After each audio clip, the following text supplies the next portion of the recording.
organization, that's worth our time and attention. And then in my own time with the Lord, I'm reading the book of Jeremiah, and you read the book of Jeremiah, and God's saying, hey, let not the strong man boast about his strength. Let not the rich man boast about his riches, the wise man about his wisdom. If you're going to boast, boast in this, that you know me. And that's where I always end it. I want to boast that I know God, that I got a scripture memory pack, and I'm good at it. And I'm all for memorizing scripture, but he says, but that you know me, that I'm a God of steadfast love and justice and righteousness. And in those things I delight. He said, you want to be proud of something in your life? He said, be proud that you're on board with me and you get me. And he said, do you want to know what it is to get me? It's that you are incredibly loving and you care about doing what's right and what's just for those who are hurting. And he tells the king, your dad leaned towards the oppressed and the hurting to give them justice. Isn't that what it is to know me? He says, you want to really know me? Then you link up your heart where my heart is, and it's with the hurting.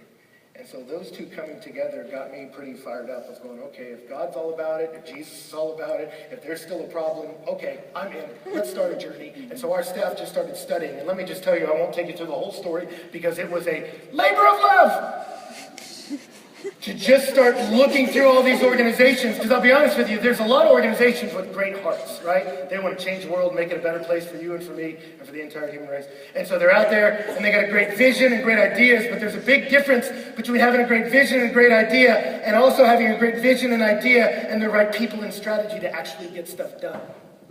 When you're looking for that organization, it starts to narrow the field.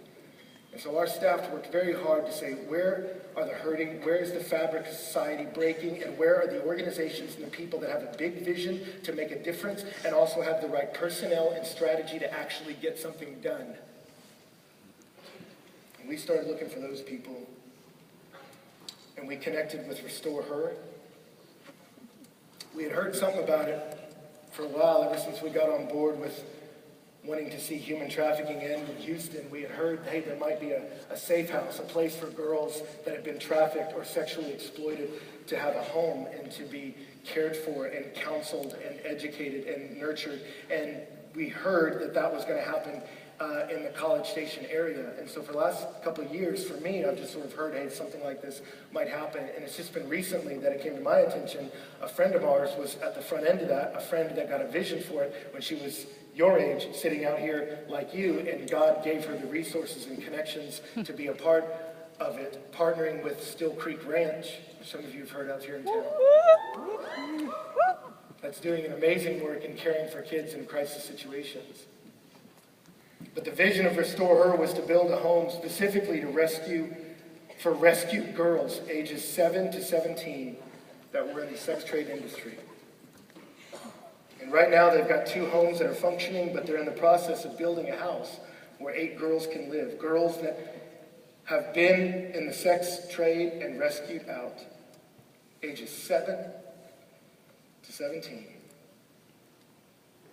And we found out, hey, these people, friends of ours, are building a house, and they've already got it staffed. And we're like, that's great. So where are you? And we're like, well, we got the staff, and we got the house. They're actually building the house. It's slated to be done this summer. And we're like, awesome. Sorry we're late on the game, but go you. So what's going on with you? What are you doing? And they're like, well, we got the staff, and we got the house, but we don't have a stick of furniture. They don't have the funds raised for that.